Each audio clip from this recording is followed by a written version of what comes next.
Yo, what's good everyone? Thank you for tuning in to today's video. If you're new around here, my name is Aiden, and in today's review, we actually have a shoe that I kinda almost, maybe just a little bit have written off already. Now, as a little bit of a spoiler for anyone who hasn't actually seen my top 10 best upcoming sneakers for August, I did actually mention this shoe, and in that little segment, I did actually say I wasn't really feeling them, I didn't feel like I needed them, but to bring you guys a review, I decided to buy them anyway. So as you can see from the title, in today's review, I will be taking a close detailed look at the Nike Air Max 1 Light Orewood Brown, and hopefully throughout this video, maybe we'll change some opinions, maybe I was right all along, but we'll just have to kind of wait and see. So I definitely don't want to take up too much time on this intro, so with all things said, just sit back, relax, and let's go ahead and get straight into this video.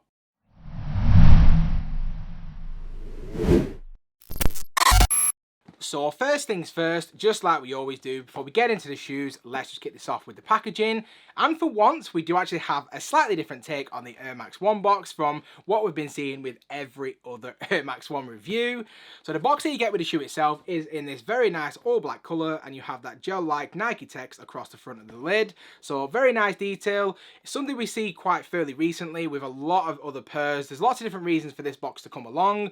I believe the main reason is that it's like a special release of some sort. I'm not sure what the technical reason is behind having this box or just a regular one. So if you guys know how to really differentiate between which one you're going to get, let us all know in the comment section down below. But other than that, I'm sure you've seen this box a bunch of times already. Now, if we do take a quick look at the label, which reads, we do have the women's Nike Air Max 1 LX. Quite surprised this is a women's drop, didn't know that before doing this right now, so definitely learning something new myself.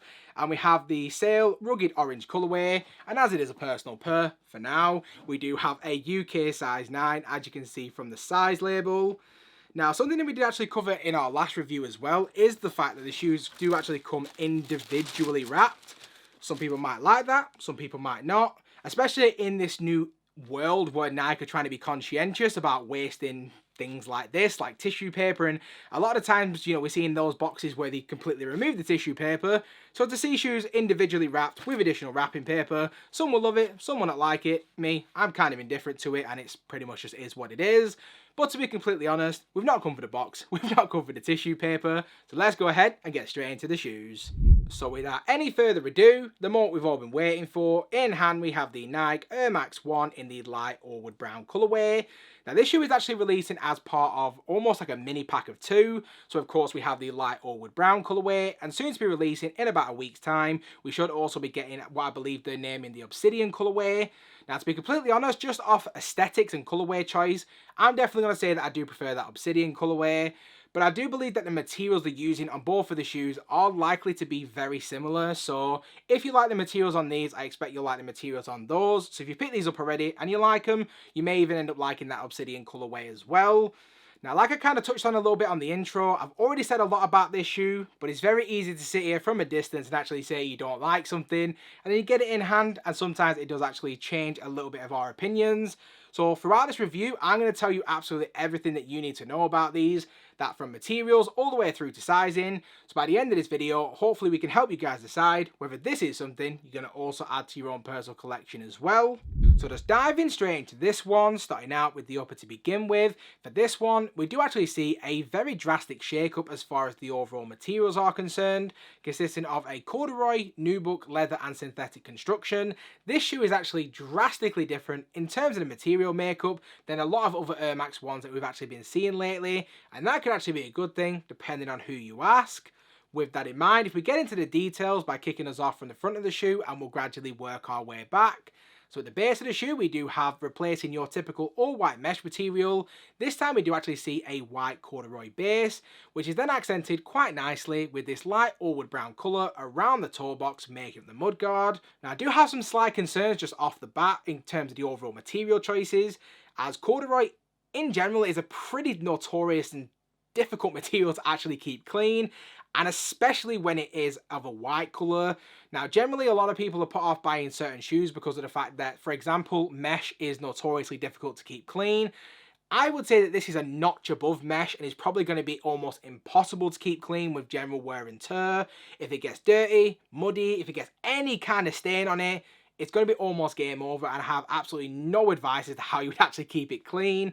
I feel like even if you did use the protective sprays, over time, it's gonna potentially show a lot more wear than what you might see with an Air Max 1 that has mesh material. So that is my first kind of a little bit of a niggle in the back of my mind. And my second issue with it is the fact that we have this really nice light Orewood brown colour on the mudguard. But I do feel like the dye they're actually using could potentially actually leak or even bleed from the mudguard onto the toe box, which in itself is just absolutely game over. Now, as far as the overall materials feel in terms of the feel of the materials, I'll start off with the mudguard to begin with. It has a really nice soft overall texture. It is nubuck, so it doesn't have that same kind of feel or premium effect like a suede mudguard would have. But just in terms of how it feels, I have no real major complaints. And I've really said all I really want to say about the toe box, so we'll just move on to some more of the details in terms of other materials.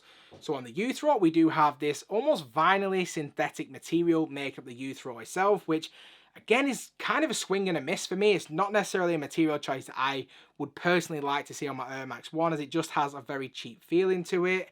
And then making up this quarter midfoot panel itself, this is actually one of my favourite materials actually featured on the shoe, as we do have this very nice lightly textured sail coloured midfoot, which is then nicely accented again with that really nice light Orewood brown colour, making up this Nike swoosh, and that is the same on both the lateral and medial side. And again, it has been constructed of this very nice lightly textured leather.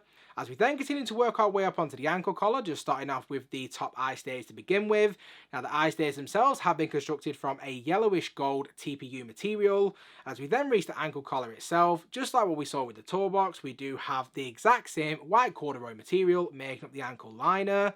As we then work our way onto the heel of the shoe, this for me is by far the worst design detail of this entire shoe, as replacing that Nike Air branding, which we all love so dearly, this shoe actually features that spelled out Nike text, which in my humble opinion definitely makes this shoe a significant downgrade to most Air Max 1s, and that is the main reason I didn't actually want to pick these up, so definitely something to actually point out right there. Now when it does come to the overall lacing options for these, we do only actually get one set of laces, and the laces that come in the shoe to begin with are your flat white shoelace. If you do want to do a lace swap to something different, I would be very interested to see what you guys will be actually doing a lace swap for.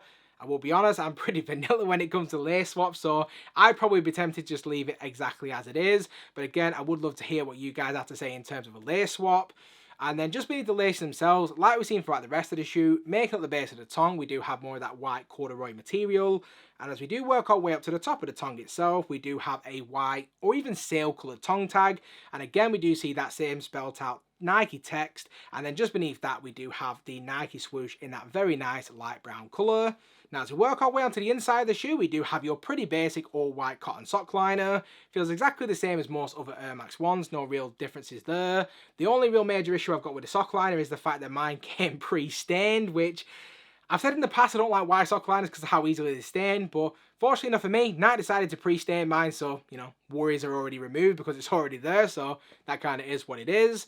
And as we then continue to work our way even further onto the inside of the shoe, we just have your basic Air Max 1 insole in here, and again, it has been done of that light Orewood brown colour, but we do have a very nice pop of gold to match the eye stays featured on that Nike swoosh. And then just to round us off in terms of the details, as we do work our way down to the midsole, we do have a polyurethane material making up the midsole itself, which does also feature a visible air unit towards the heel, as you can see. And then as we work our way onto the outsole of the shoe, we do have your standard Air Max 1 style of outsole with that waffle design, and it has been done of this very nice three-way colour combination, including light Orewood brown, sail underneath the forefoot with this very nice orangey gold colour to finish off the outsole colour, and again, in my humble opinion, is a very, very nice design choice. And then when it does come to the overall sizing for these, even though this is a women's exclusive release, I went true to size with a UK size 9, and I am going to suggest you just go with your typical, natural, true to size fit in whatever you wear with Air Max 1s, if you don't know what that size is. Fortunately enough, these are sitting at every single major retailer here in the UK as far as I'm aware, so if you haven't already tried a pair, head down to your local retailer, try before you buy, but outside of that, going true to size, you're going to be absolutely fine. And with all that said, we've covered everything that you need to know, so if we now just go ahead and just wrap up this video. So just to wrap up this video, so you guys can get out of here, in terms of my overall opinion on the shoe itself, to give these a rating, I'm going to say they are a pretty average 6 out of 10 for me. Now, I knew that I wouldn't like them, and I feel like getting them in hand hasn't really enhanced the overall experience or the overall value of the shoe for me. I feel like the colourway is probably the best point of the shoe. I do really like the hues of brown, yellows and golds, but overall I just feel like it's a bit of a miss. The corduroy, again, being a high maintenance material is a little bit of a problem for me, again, especially about the weather. The poor quality of nubuck, again, isn't necessarily something I'm a big fan of. And I just think that overall it wasn't a shoe that I personally felt like we needed, especially on the backdrop of all the other Air Max 1 drops.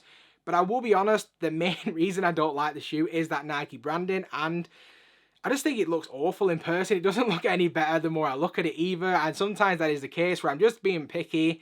It's just not something I like about the shoe, and that is the reason that I won't actually be keeping these in the personal collection. It's also the reason I'm probably not going to be going for the Obsidian colorway, because colorways aside, I expect there's going to be similar materials, and of course, it's going to be on the heel as well, so probably not even worth my time. Alrighty then.